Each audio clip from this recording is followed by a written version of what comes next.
آپ کو پانی چاہیے ہوگا وضو کرنے کے لیے، تو میں نے بغیر آپ کے بولے برتن میں پانی ڈالا اور آپ کے لیے رکھ دیا۔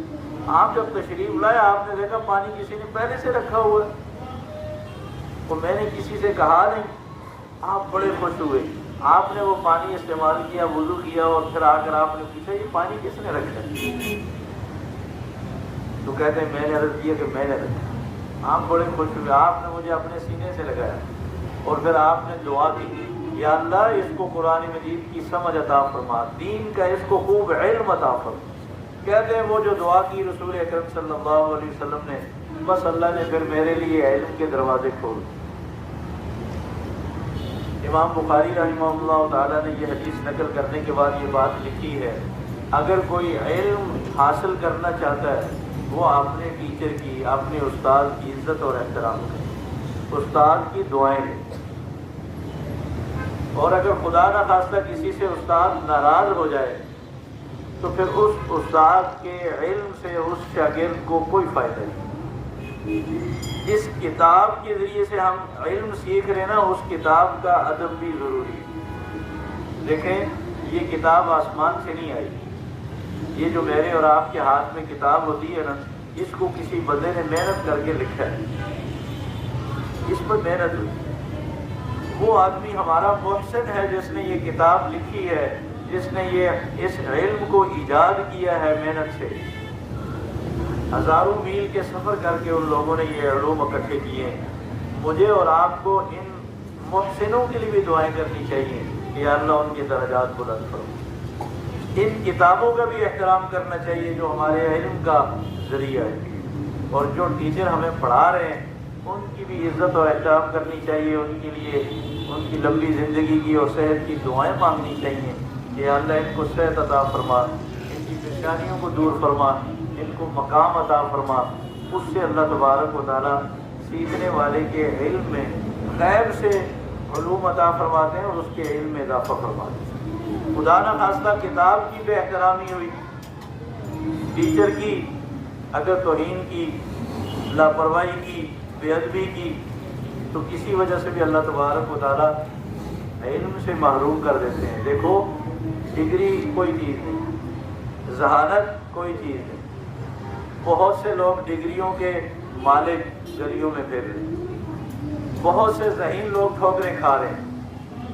جب اللہ تبارک و تعالیٰ کسی کو نوازنے پہ آتے ہیں نا، اس کی کوئی خوبی اللہ کو پسند آتی ہے تو اللہ تبارک و تعالیٰ اس کو دولت بھی عطا فرماتے ہیں، اس کو لمبی عمر بھی عطا فرماتے ہیں، اللہ تبارک و تعالیٰ اس کے علم میں اضافہ بھی فرماتے ہیں، اور اللہ اس کے پورے خاندان کو سنبھالتے ہیں۔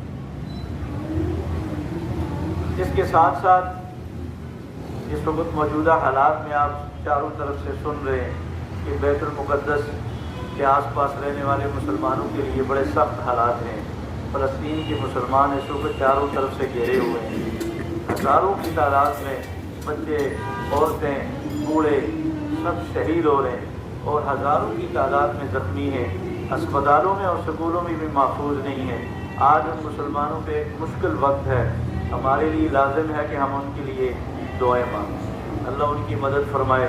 یہ بیت المقدس کی مسجد رسول اکرم صلی اللہ علیہ وسلم نے فرمایا دنیا میں سب سے پہلی جو مسجد بنی ہے وہ آدم علیہ السلام نے اس کی بنیاد رکھی، اور وہ بیت اللہ کی، یہ جو مکہ میں سب سے پہلے اس کی بنیاد آدم علیہ السلام نے رکھی، اور یہ دنیا میں سب سے پہلی مسجد۔ آپ سے پوچھا گیا کہ اس کے بعد دوسرے نمبر پہ کون سی مسجد بنی؟ آپ نے فرمایا دوسرے نمبر پہ بیت المقدس کی مسجد بنی، اور اس کی بنیاد کس نے رکھی؟ آپ نے فرمایا یہ بھی آدم علیہ السلام نے بنائی۔ اور آپ سے پوچھا گیا کہ یہ بیت اللہ میں اور بیت المقدس میں بننے میں کتنا فرق ہے، کتنے سالوں کے بعد بیت المقدس بنائی گئی؟ آپ نے فرمایا 40 سال کے بعد بیت المقدس کی تعمیر ہوئی۔ صحیح مسلم میں یہ حدیث ہے، اور رسول اکرم صلی اللہ علیہ وسلم کا فرمان ہے پوری دنیا میں 3 مسجدیں ایسی ہیں جن میں نماز کا ثواب بہت زیادہ ہے، باقی ساری دنیا کی ساری مسجدیں برابر ہیں، کسی مسجد کا ثواب دوسری مسجد سے زیادہ نہیں۔ وہ 3 مسجدیں ہیں،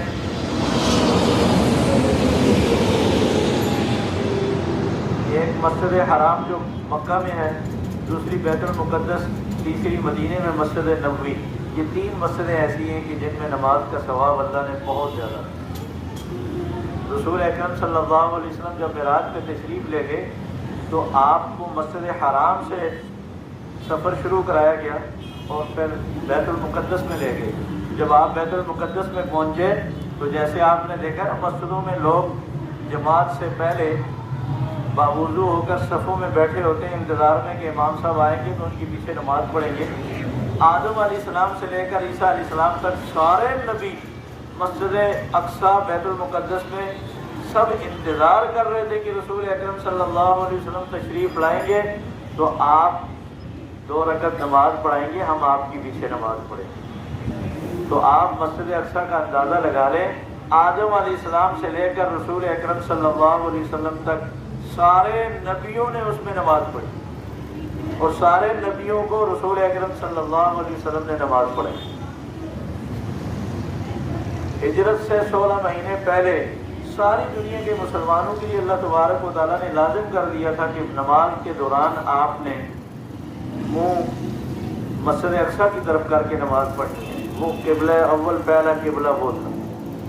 رسول اکرم صلی اللہ علیہ وسلم کی چاہت پر پھر اللہ تبارک و تعالیٰ نے مسجد حرام بیت اللہ کو دوبارہ قبلہ بنایا, لیکن وہ ہمارے لیے اسی طرح قابل احترام قبلہ اول ہے. اس کی حفاظت سارے مسلمانوں پہ ضروری ہے. صرف فلسطین کے مسلمانوں پہ لازم نہیں ہے, ساری دنیا کے مسلمانوں کا فریضہ ہے. ہم اگر وہاں جا نہیں سکتے, ہم ان کے حق میں دعائیں تو مانگ سکتے ہیں, ان کا تعاون تو کر سکتے ہیں.